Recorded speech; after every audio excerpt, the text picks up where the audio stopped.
All right, we're back. Cream's Disraeli Gears was released November 2nd, 1967. It's currently 42 on BestEverAlbums.com albums of the 60s. Cream is, as we discussed in a previous Cleaning the Stacks, one of the first, if not the first supergroup, although we seem to agree that Crosby, Stills, and Nash was really the supergroup. But it's three members that formed in 1966, consisting of Jack Bruce and Ginger Baker and Eric Clapton. Jack was on the bass and was the primary singer-songwriter. Ginger was on drums and Eric Clapton was on guitar. Eric Clapton was formerly of the Yardbirds and John Mayall and the Blues Breakers. Both Jack Bruce and Ginger Baker were formerly of the Grand Bond Organization, which I will now shorten to GBO for fun. Ginger Baker meets Clapton in 1966 and asks him to join his new unnamed band. He had recently left or was trying to leave GBO because of Graham Bond's drug use. Clapton agreed to join the band if Jack Bruce would join, which took Ginger Baker aback a little bit because there's a story saying that he almost crashed a car or something when Clapton told him that. He was driving him back from somewhere. Jack Bruce played with the Blues Breakers in an appearance in November of 1965 when Clapton was in that band, so he knew of him from there and he had seen him play before. Baker and Bruce had not gotten along when they were in GBO together, so they tried to improve things for the good of this new band. They were named Cream because they were considered the cream of the crop in terms of blues artists in the English music scene. They were originally going to go by The Cream, but they dropped the with their first album, and their official debut was July 31st, 1966 at the 6th annual Windsor Jazz and Blues Festival, where they played mostly covers. It was decided that Jack Bruce would be the primary vocalist when they formed, and Clapton initially started as backing harmonies, but eventually took the lead on some songs, as we hear on this album. Now, this is Disraeli Gears that we're talking about today is their second album. Their first album came out in 1966 and was titled Fresh Cream, which I think is a great name for an album. It has a mix of covers and originals, like many of the bands that we've talked about early on in their careers. It was released in the US in January of 1967 and reached 6th in the UK charts and 39th in the US. That American release date is important to the timing of things, as I'll get to in a little bit. Starting at the end of 66 and into 67, they had 3 months basically of nonstop tour dates.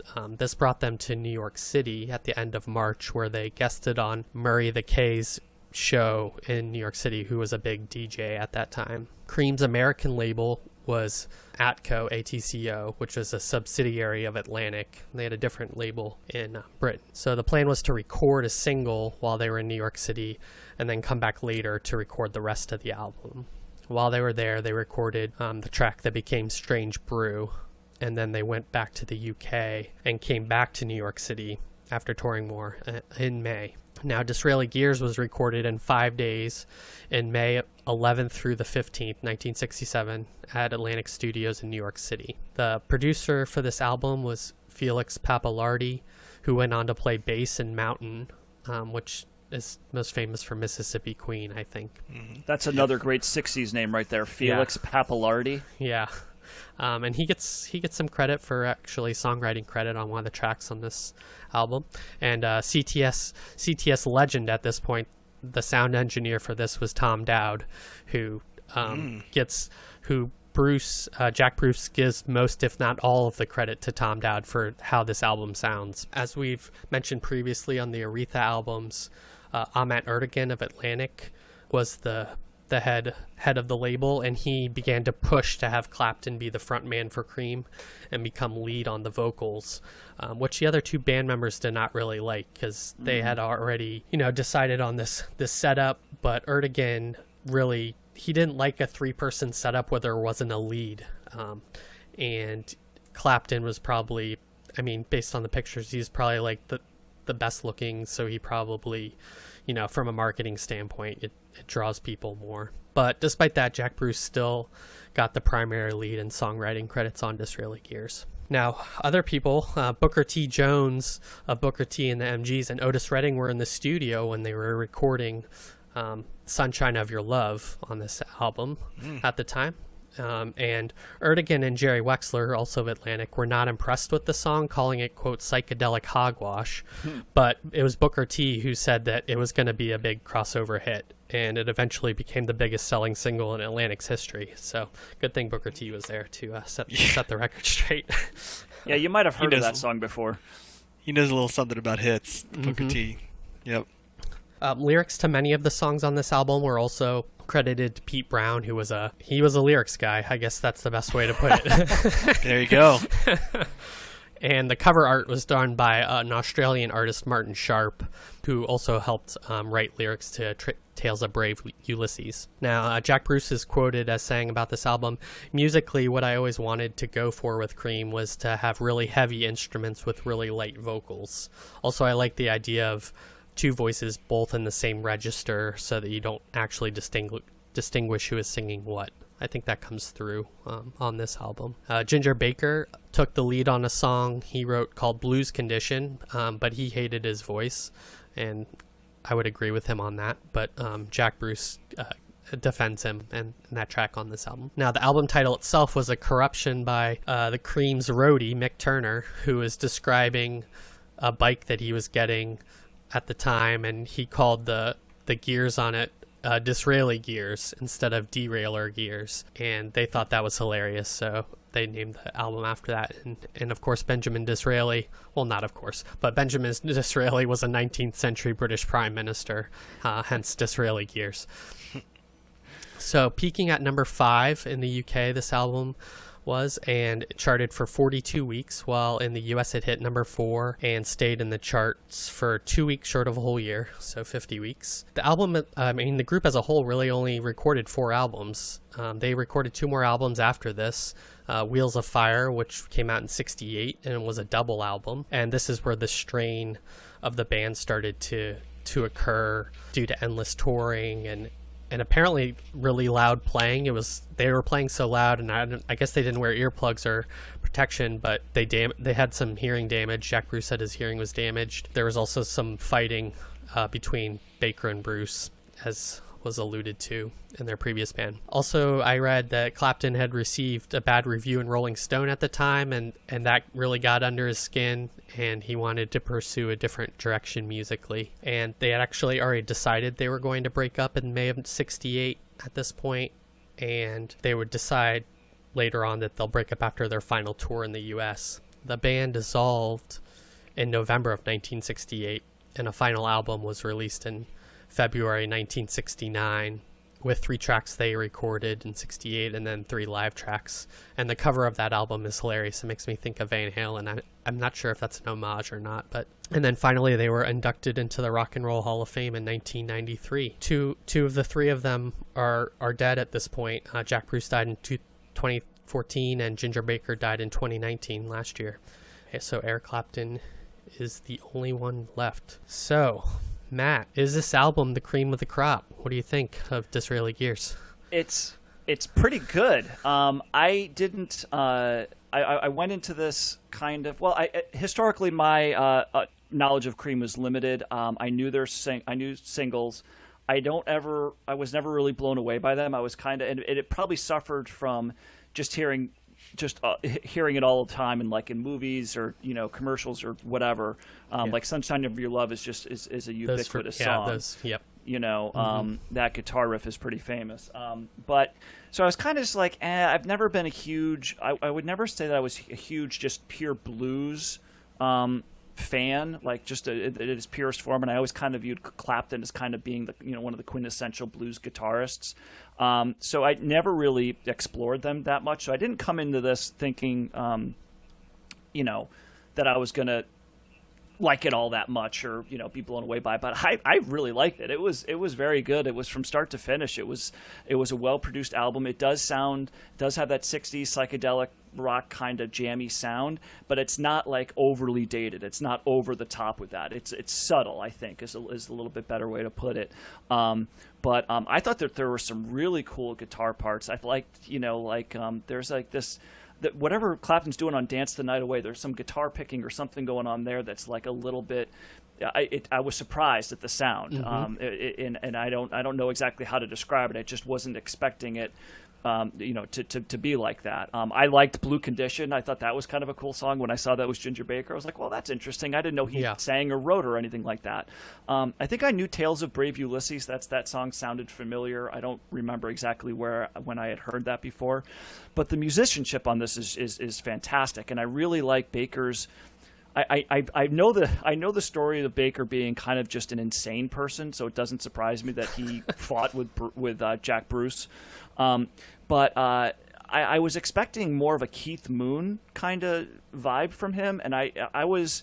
No. It seemed right. It seemed way more. It seemed way because I thought of that because of his overall persona, right? That he's just a nut, and it was much more subtle. It was much more subdued and melodic. Even I think it was on "We're Going Wrong," where he does this kind of like, higher to lower, fill on the tom toms, and I just really noticed how melodic it was. You usually don't hear I usually don't hear drums in terms of notes or descending notes or ascending notes or whatever, but I definitely was hearing that. I believe that was the song. I can't remember for sure, but so there were little elements like that throughout this album that I was surprised by, and I thought were intricate, and I thought that they provided a good amount of variety on here, even though the central, the core of this band is a blues rock band.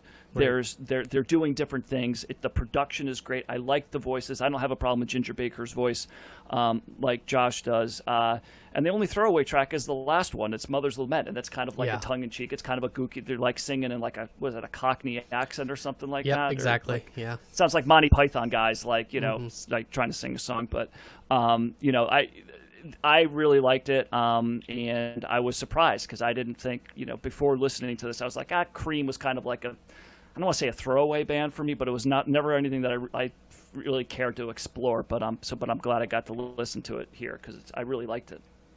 Nice, yeah. So I know this album incredibly well because Cream is one of my dad's absolute favorite bands, and my dad was pretty much the first person to introduce me to music. So not only have I heard this album seemingly, I feel like 1,000 times. I also know all of the mythology and origin story of Cream to the point where I probably could have done the bio, Josh, for this one just off of the anecdotes that my dad has told me over the years. But when Matt started saying that Ginger Baker and Keith Moon, I start laughing because when I think of Ginger Baker, the amazing thing about Cream and this album in general is Cream albums are very heavy, but not with the parts you would traditionally think as being heavy in heavy music. Like Ginger Baker's drum, I mean, his origin in drumming is as a jazz drummer, all the way down to if you watch Ginger Baker play in videos, he almost holds the sticks in the way that a jazz drummer would on the inside at times. Yeah. He's playing, different parts. He plays a lot of hi-hat, he plays around. For those that stay familiar with his career, because he's one of my favorite drummers, because I think he always does.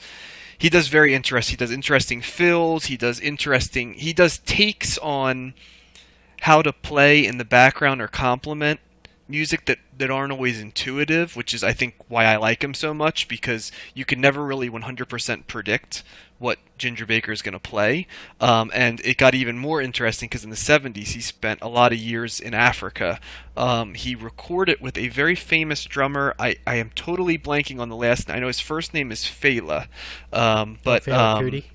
Fela Kuti, there you go. And afterwards he brought back sort of that African style of drumming as well that he played. So he's a fascinating drummer. If you're not familiar with his work, he's great. But vocals are always low key on Cream albums, and the drumming is always low key with occasional explosions every once in a while. But he's certainly not like a Mitch Mitchell from the Jimi Hendrix Experience, who also has a jazz background.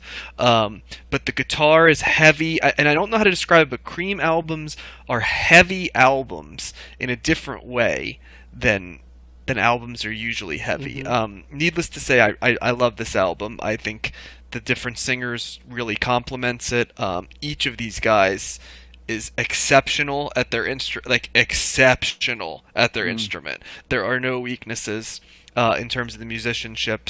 I mean, they come right at you with "Strange Brew" and "Sunshine of Your Love," which are two very well-known singles. And then to me, they're just throwing out, track after track of what I would best describe as good psychedelic rock with blues underpinnings and masterful musicianship. And unlike a lot of the psychedelic rock that we listen to that seemed like it was a bunch of things being thrown together, and it was as much about the trip as it was the music. I don't think when you listen to Cream that it's about getting high and listen to their psychedelia. It's more like the type of sound they were able to develop, and the sort of the virtuoso talents. So I mean, I love the fact that Clapton and Bruce, I think on songs 2 through 4, sort of combo in the vocals. I think all of them combo in the last song, which That's is correct. there, and then throughout. Ginger Baker only sings on one, Blue Condition. But it's just, I love this album. It's really good. It's a very easy listen to me. It's a very quick listen. And to me, there really aren't a lot of bad songs. And so if you're a person who's looking for a surprise or you haven't listened to Cream yet, this is a great place to start. And the rest of their catalog I enjoy almost as much. But this is probably their best and most representative album. Well, I couldn't agree more. This album really hits the sweet spot for me of that psychedelic rock sound that I'm looking for without going overboard. It's and coupled with the blues sound, it's really great, and it just is music to my ears hearing this, because it's everything I want in a psych rock record. Matt, you referenced the Dance the Night Away guitar sound that was influenced by the Byrds. Clapton directly said that it was a Byrds. Yeah, that influence. sounds like it. That's fair. There you go. Exactly. I love the mixture of the guitar sounds on this, the wah wah pedal in Tale of Brave Ulysses. That was the first time that Clapton had used a wah wah pedal, according to a documentary I watched.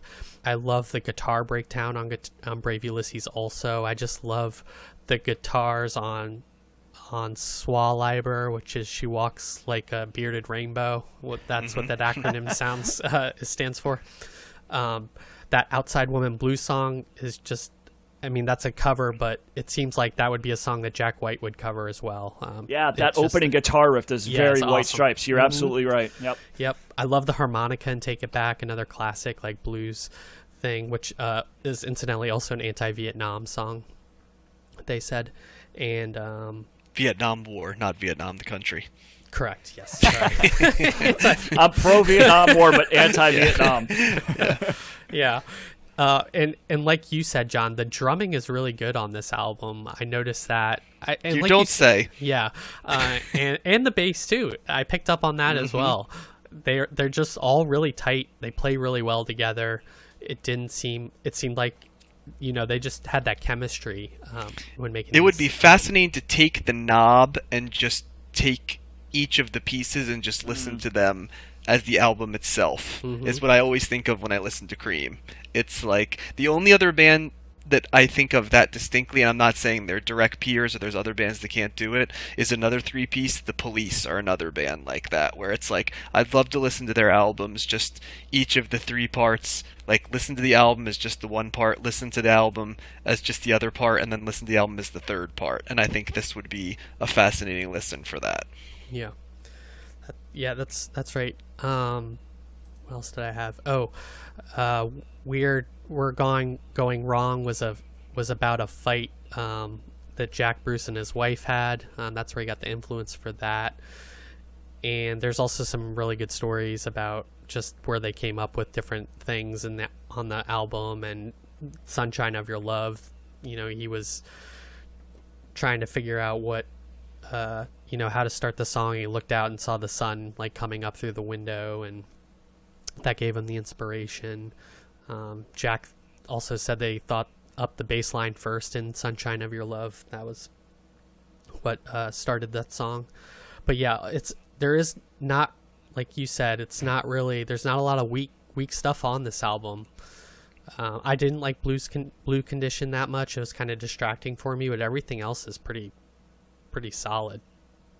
And Yeah. like Tales of Brave Ulysses, that the wah wah pedal, you could definitely hear that, and that sound. I remember one time listening to it, thinking that sounds like Hendrix. That sounds like a Jimi Hendrix experience, and I know that they're kind of contemporaries, right? I mean, mutual, that's basically They were mutual affection. Both of them, Hendrix and Clapton in particular. I think they played together at some point. I read. What was the what was the influence? Like, did one influence the other more than the other way around, or was it? Do you either of you know anything about that? You're talking Hendrix and Clapton? Yeah, they were contemporaries. Although Hendrix was a big fan of Afar from Clapton, and Clapton broke a little bit earlier than Hendrix. Mm-hmm. But they were playing in the same lane of blues-driven guitar. Big blues-driven guitar. So Clapton came a little bit ahead of Hendrix in terms of notoriety, and Hendrix was a big fan of Clapton's. I know Clapton also enjoyed Hendrix stuff, but it might have been a little more Hendrix. Clapton had the reputation as a virtuoso before Hendrix did, if that helps from chronology a little bit. But you read about Cream and Hendrix, and they are often playing together and running in the same circles, and you can see why, because when I think psychedelic stuff without the bells and whistles, Cream and Jimi Hendrix usually are the two that come to mind immediately for me. Yep. This is a high recommend for me. This is considered their best album of the four. I haven't heard the other albums, so I can't, I don't have an opinion on that one. They're a lot more jam out, and that's the thing about this album. This is a much tighter album. A lot of Cream, especially their live performances, but even their other albums, they, you talked about Jack White earlier, when he goes into those sort of, improv explosions, in his albums, think that. And that's a little bit of what you'll get a little bit more on the other albums. And they're a lot, the earlier albums much bluesier, and the later albums are much more experimental. Gotcha. Yeah, I knew I saw Wheel of Fire was a big double album, too. There's a lot of stuff going on in that album, I can tell you that much. Oh, jeez. Yeah. It sounds like all three of us really like this album, or recommend it. So what was Clapton's? So Clapton was in the Yardbirds, then Cream, then he's been in so many bands. What was that? Derek and the Dominoes, was that after this? And then that was after this. He was in Blind Faith after Cream for one. So Blind one Faith, album. then Derek and the Dominoes, that was one album, and then he was also ripping guitar parts for Aretha Franklin as like a studio guy. Yeah, I know he played with the Beatles too. He probably was just all over the place. Yeah. He did it all. Blind Faith. Yeah, he has a bunch of different.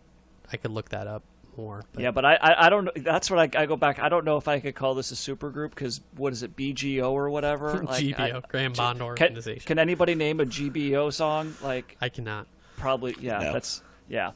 So no, but this, like I said, this was a nice, a little bit of a surprise. I mean, I've heard. This is one of the bands that people, talk about how great they are. And I don't know, I guess I was a doubter, but I never had a really good reason to be a doubter. This was good. This was definitely solid.